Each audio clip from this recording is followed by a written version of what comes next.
Whole lot prolapsed when he pulled the beads out. Enough of this idle banter. God only knows what those blue bastards have been up to whilst we've been stuffing our fat heads with black puddings and gossip, but I know a shortcut to Pepperpotland to find out. A shortcut? Of course, I know all the shortcuts. How do you think I get everywhere before you? That still doesn't explain how you managed to change your bastard clothes so quickly.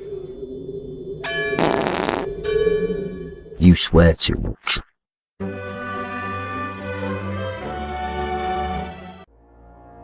Please, Your Majesty, I work 185 hours a week.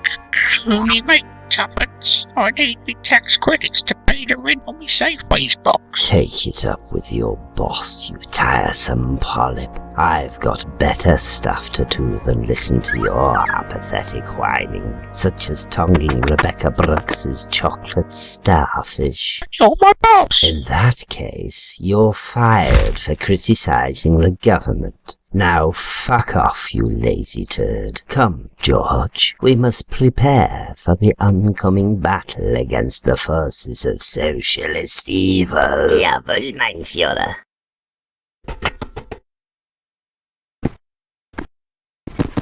Where the shops once stood on the high street, there's just a good stain.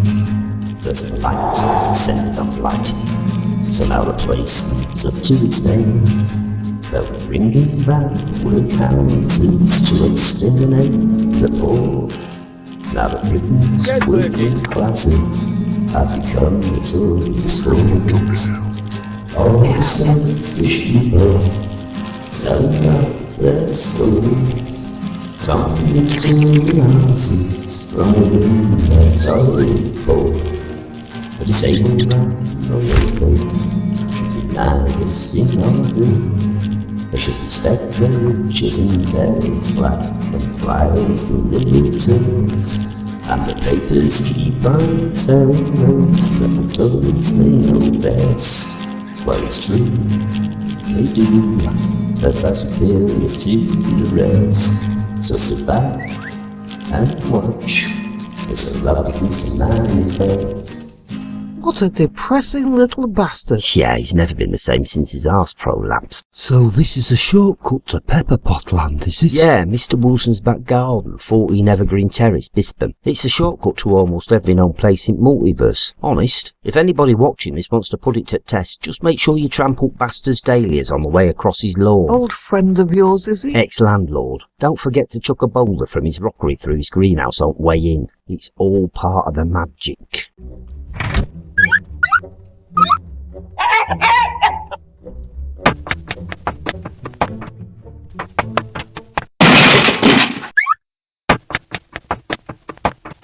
Here we go. Pepperpotland lies just beyond this.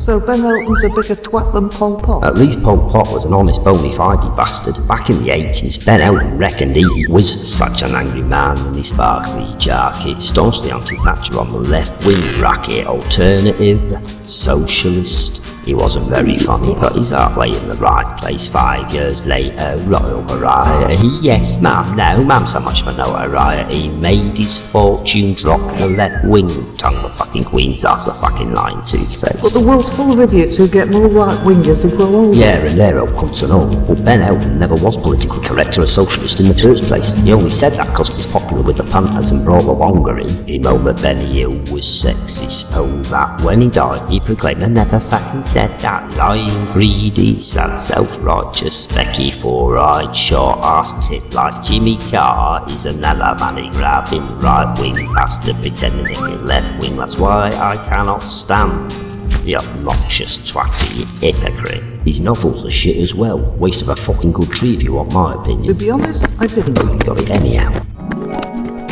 At last, now I can show you what an idyllic realm Pepperpotland is.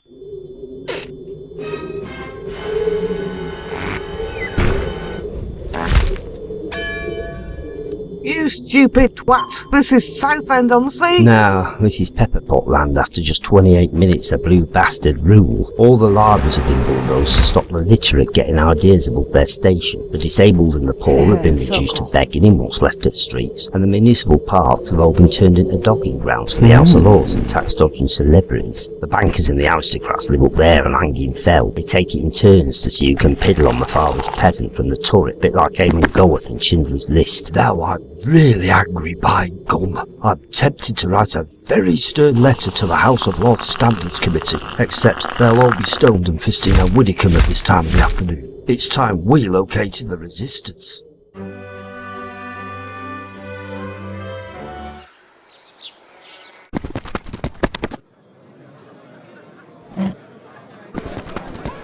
This is Jeremy Corbyn and Harriet Harman. They're controlling the opposition from this bunker beneath Little Bispham Food Bank. How's it hanging, guys? Not good, Ed. The blue bastards have dropped an austerity bomb on the back streets of Racebourne. ATOs have rounded up the survivors and marched them off to the plantations. Clearly the electorate has spoken. And who are we to argue? I say the rebels should lay down their arms, spread their emaciated buttocks, and offer the blue bastards their tender ring pieces. After all, it's what the voters want.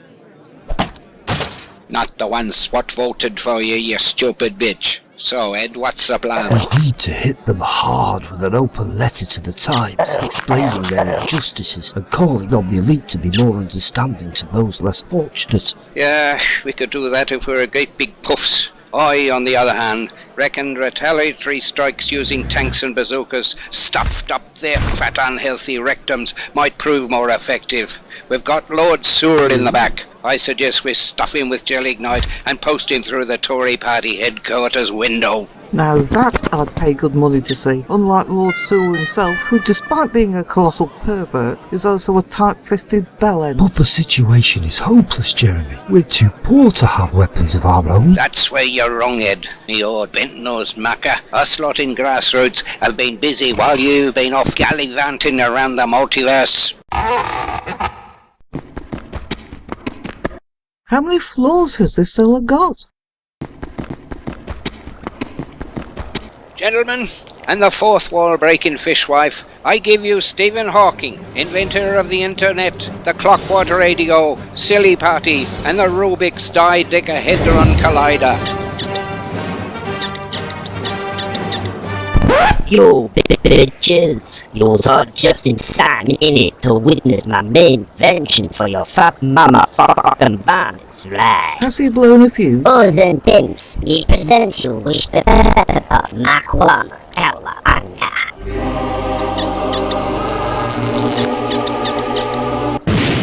Whoa, fuck that. That's way too close to potential copyright infringement. The BBC will have me knackers for castanets if they get wind of this. Fellow socialists, I give you the machinery of the rebellion, not your common or garden industrial robot, but the withered, oppressed, fully armoured. Inside each Pepperpot squats a downtrodden ex-disability claimant with enough firepower to remove the skid marks from Giles Brandreth's typewriter. Gentlemen, the revolution is at hand.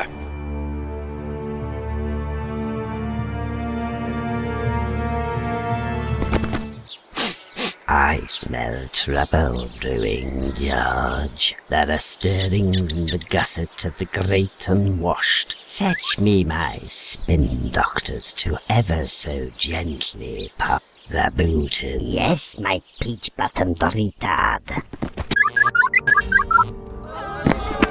Fellow socialists, this day is the feast of Finder's crispy horse meat pancakes, when he or she, or in the case of our armoured mutants, it who outlives this day and comes safe home, more or less, with most of their limbs intact, will stand at tiptoe, or on his/her casters. He, she, or it that shall live this day and see old age, about 85 or 90 at a push, will yearly on the vigil feast and say tomorrow is bonfire night, because by that age his/her stroke, its memory will be on the blink. Then will he strip his long johns and show his scars and say, these wounds I got from George Osborne, and our names will be as familiar in his mouth as other household worthies, such as Bovril, or Jerry Kyle, or Anthea Turner, or... Shut up, Ed. To the hustings! Up the revolution!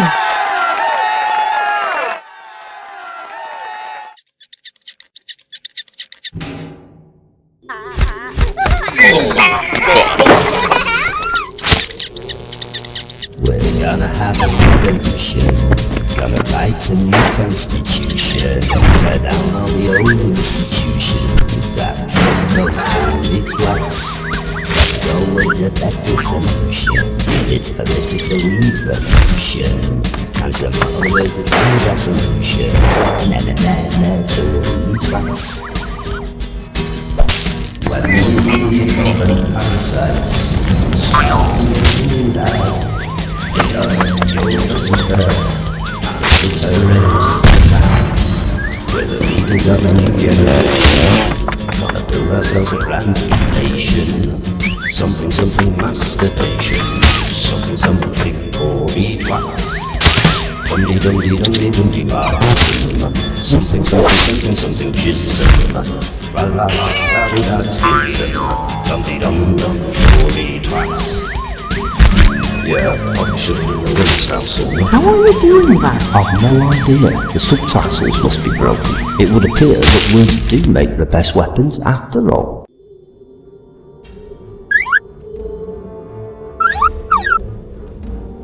Look, it's David Cameron. The hairy weasel's trying to escape. Oi, Chief of the Blue Bastards. Stop right there, you fucking twat. Oh, fuckety big hairy duck's bollocks. We've done it! We've freed Pepperpotland from the shackles of capitalist oppression. Kaloo-kalay! It just goes to show what can be accomplished when people put their heads together.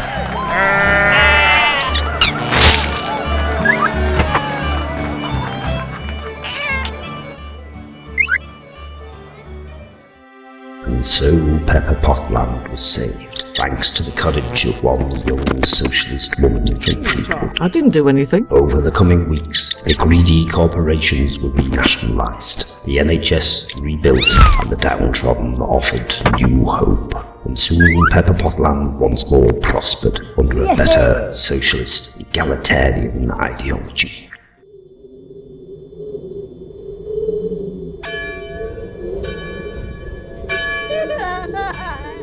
Following last night's surprise re-election victory, the Blue Bastards have secured a comfortable majority in the Commons and have already started implementing their policies. The people of Pepperpotland can look forward to another 5 glorious years of Blue Bastard rule.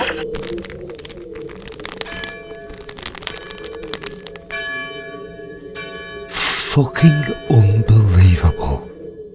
1, 2, 3, 4, 5 was already very alive. 6, 7, 8, 9, 10, 12, here we fucking go again. A, B, C, D, E, all given out, but you just won't fucking see. F, G, H, I, J, nothing's gonna be okay. Oh, I say good so long ago, a cat can look at a king. But peasant knows to say about over, they can't look at that fucking thing. Oh, black, white, brown, red, rust, hard living, druggy dead. Yellow, orange, blue, and green, that's the way that it's always been. That was strange charm, better not better, or my lips somehow in my eye, flapping round, watched all from sun went down. There goes humorous, my friend, cold horses to the very end. It's nothing gone the same, now they were never with the same. And yeah, all 1, 2, 3, 4, 5 was for a little bit barely alive. 6, 7, 8, 9, 10, well, here we fucking go again. Yes, here we fucking bastard go again.